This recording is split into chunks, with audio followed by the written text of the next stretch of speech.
Kamusta kayo? Malaki talagang ang naging issue ng video na ginawa ng dating chairman ng Committee of Appropriation ng House of Representatives, si Saldico. Ang naging issue ngayon ay yung tungkol dun sa 110 billion na sinasabi nilang insertion. Yun ang sinabi niya. Ang dami nagsasabi naman ng mga politiko na bakit daw idadagdag pa yung 110 billion at iuutos kay Saldico samantalang pwede niyang ilagay yun sa umpisa pa lang.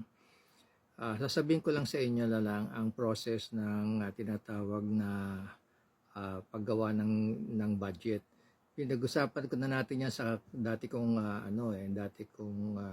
ginawang mga videos. Pero ulitin ko ulit, ang simula ng budget ay nagsisimula sa presidente at nagwawakas sa presidente. Pero ganito po ang proseso talaga. Ang gumagawa ng budget call ay ang DBM, Department of Budget and Management. At siya rin ang pwede mag-submit sa Congress ng pagbabago o ng tinatawag na NEP, National Expenditure Program.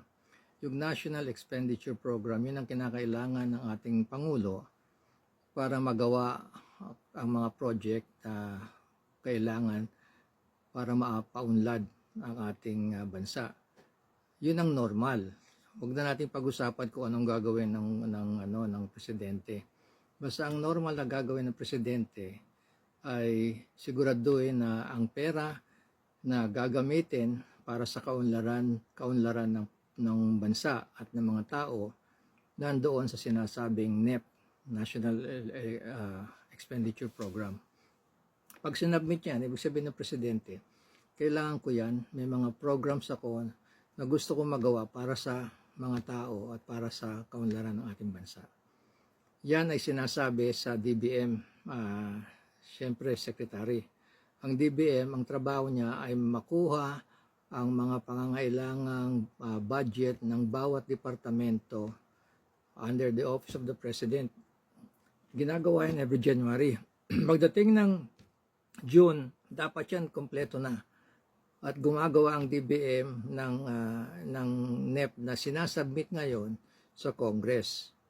Ngayon, habang ginagawa itong budget na ito, continuous ang communication ng Presidente at saka ng DBM Secretary na kung ano mga priority niya. Ang DBM naman, continuous naman ang pagpapa-adjust niya isasubmit siya sa Congress. Pagdating ng June, pag-submit nandun na.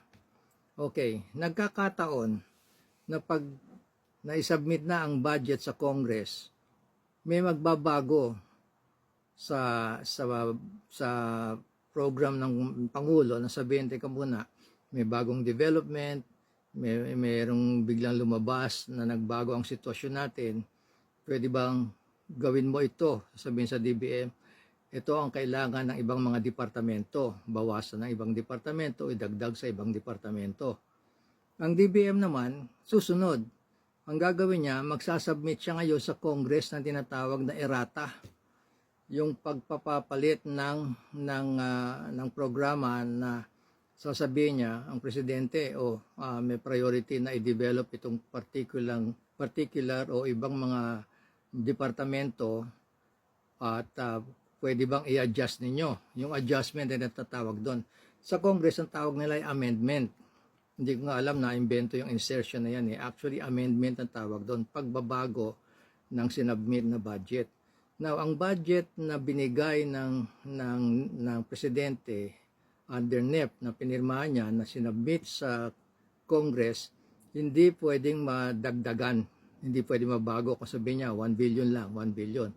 Pero, pag gumawa ng errata, pagpapapalit o amendment, kung ang ibang departamento ay kailangan ng mas malaking budget, ganoon ang mangyayari, babawasan ng budget ng ibang departamento, yung ibang departamento naman na dadagdagan kung saan may priority ang presidente. Ganoon ang gagawin. Ngayon, pag sinubmit yung mga tinatawag na amendment, dadaan yan sa Committee Committee on Appropriation. Yun nga si Saldico. Yun ang sinasabi niya, na kinausap siya at binigyan siya ng listahan, bagong listahan ng pagbabago ng ibang departamento, at sinasabi ng presidente, siyempre kasama ang DBM secretary, na kailangan ang 150 billion mailagay sa ibang departamento. Ang gusto yata ng presidente, sabi ni Saldico, ilagay sa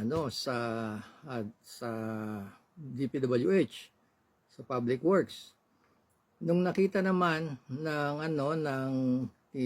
Saldico na hindi pwedeng mas mataas ang budget ng isang departamento, mas mataas kaysa sa CHED, okay, ay sa DepEd, sa DepEd, okay. Ang DepEd talaga, ang education, sabi ng Constitution, ang dapat makatanggap ng pinakamalaking budget.